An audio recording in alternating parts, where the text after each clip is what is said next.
Saludos amigos y amigas, ¿qué tal? ¿Cómo están todos ustedes? ¿Cómo les va?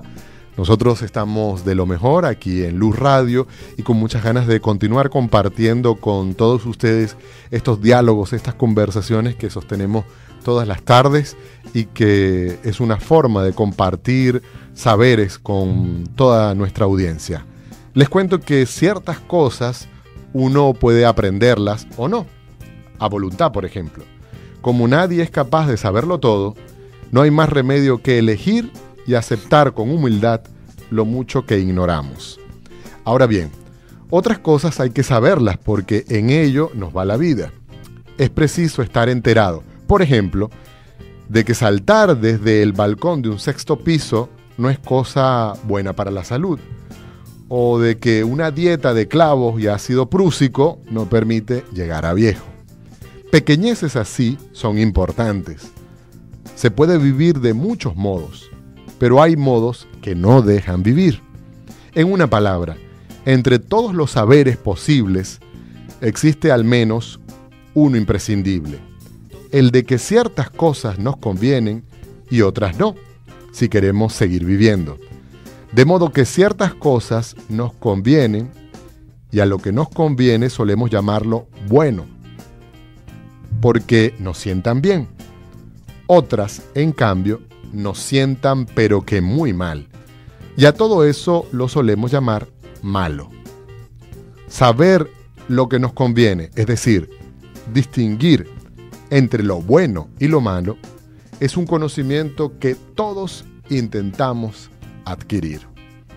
Esto que les acabo de contar no es de mi autoría, sino de un famoso pensador de origen español, Fernando Savater, que tiene un libro muy famoso también que se ha traducido a muchos idiomas que se llama Ética para Amador. Porque hoy la cosa va por aquí, va por esta línea. Vamos a conversar de la ética y para ello ya nos acompaña Gabriel Andrade, quien en buena onda nos acompañará durante estos días reflexionando sobre diversos temas.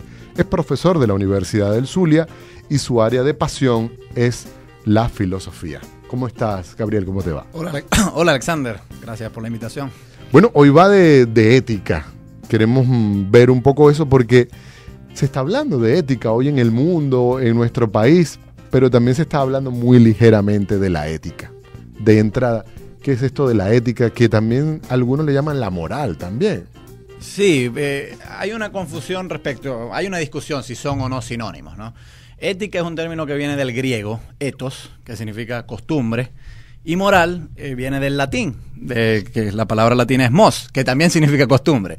De forma tal que la preferencia por usar ética o la preferencia por usar moral realmente lo que revela es una preferencia por la etimología griega o por la etimología latina. Ha habido alguna gente que ha dicho, bueno, la moral tiene una dimensión más práctica que la ética.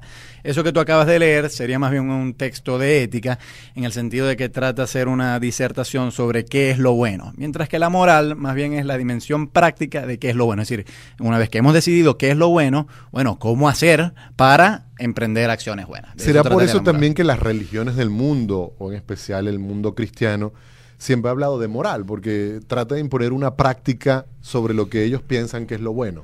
Claro, las religiones, por lo menos las religiones monoteístas, como el cristianismo en un caso, postulan que existe un Dios bueno y que ese Dios bueno ha legislado la diferencia entre lo bueno y lo malo e incluso que ha dado unas órdenes a los hombres de que deben cumplir lo bueno. Entonces, ciertamente, no en todas las religiones, pero por lo menos en las religiones monoteístas ha habido una asociación entre Dios y lo bueno. Porque no todas las religiones postulan que los dioses son buenos. Las religiones griegas, por ejemplo, los dioses eran de muy dudosa moralidad. Zeus, por ejemplo, violaba diosas y hacía de las suyas. Pero el dios cristiano no, el dios cristiano es un dios bueno.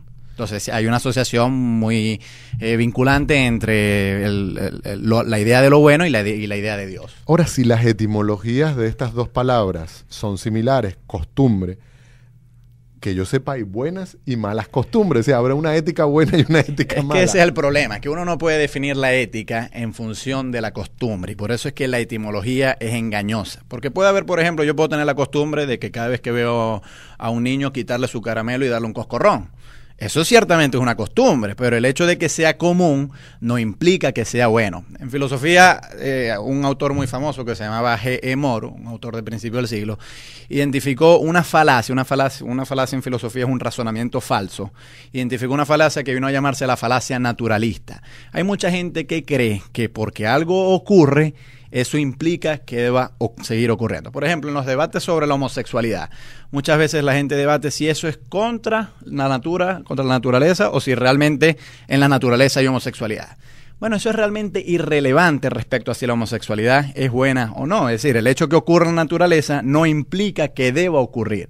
Que una situación ocurra no implica que deba seguir ocurriendo. Yo puedo decir que en Venezuela hay mucha corrupción, no nos engañemos, hay mucha, pero eso no implica que en Venezuela deba haber mucha corrupción. Entonces, el mero hecho de que la corrupción sea una costumbre en Venezuela no implica que la corrupción forme parte de la ética. Por eso es que coincido contigo en que el uso de la palabra costumbre es engañoso y quizás no es el más adecuado. Yo sí estaría más bien de acuerdo con lo que tú has leído de Sabater, que más que definir a la ética en función de la costumbre, lo deberíamos definir en función de la conveniencia. La ética nos da dictámenes sobre cómo vivir en función de qué es lo que más nos conviene. Ciertamente todos estamos como preocupados por vivir, y esto que se le llama hoy día el buen vivir, también es decir, cómo vivir de manera digna, de manera adecuada. Para ello es necesaria una ética, entonces. Sí, bueno, la ética es una rama de la filosofía que trata de estudiar cómo debe ser la conducta del hombre. Pero digamos que hay tres grandes ramas de la ética. Una primera que se llama la metaética, y el prefijo meta en griego quiere decir más allá de, y trata, digamos, los fundamentos abstractos que sustentan la acción ética. Hay una pregunta elemental en ética que es difícil de responder, que es ¿por qué ser moral? Si yo voy caminando por la calle y me encuentro un billete de 20, ¿por qué no agarrarlo? Si yo veo que un niño tiene un helado y yo tengo hambre, ¿por qué no quitarle ese helado a ese niño y comérmelo yo? Si total nadie me va a ver. La pregunta, ¿por qué debemos ser morales?, que es la primera que se debe responder mucho antes de responder qué es la moral, es decir, el por qué, cuál es el motivo por el cual nosotros debemos hacer lo bueno, es una pregunta que no es fácil de responder, pero ha habido algunos intentos en la medida de responderla. En la medida en que se responda a esa pregunta, se habrá construido una metaética, que digamos que son los principios abstractos que respaldan la acción ética. Una vez que uno tiene así más o menos esquematizado cuál será una metaética a seguir, podríamos proceder a, bueno, cuáles son los principios generales que definen lo bueno, y eso vendría a llamarse una ética normativa. Y una vez que hemos tenido un procedimiento formal respecto a cuáles son los principios de lo bueno, ¿cómo podemos aplicar eso en la práctica diaria? Y eso vendría a ser entonces lo que ha venido a llamarse la ética aplicada.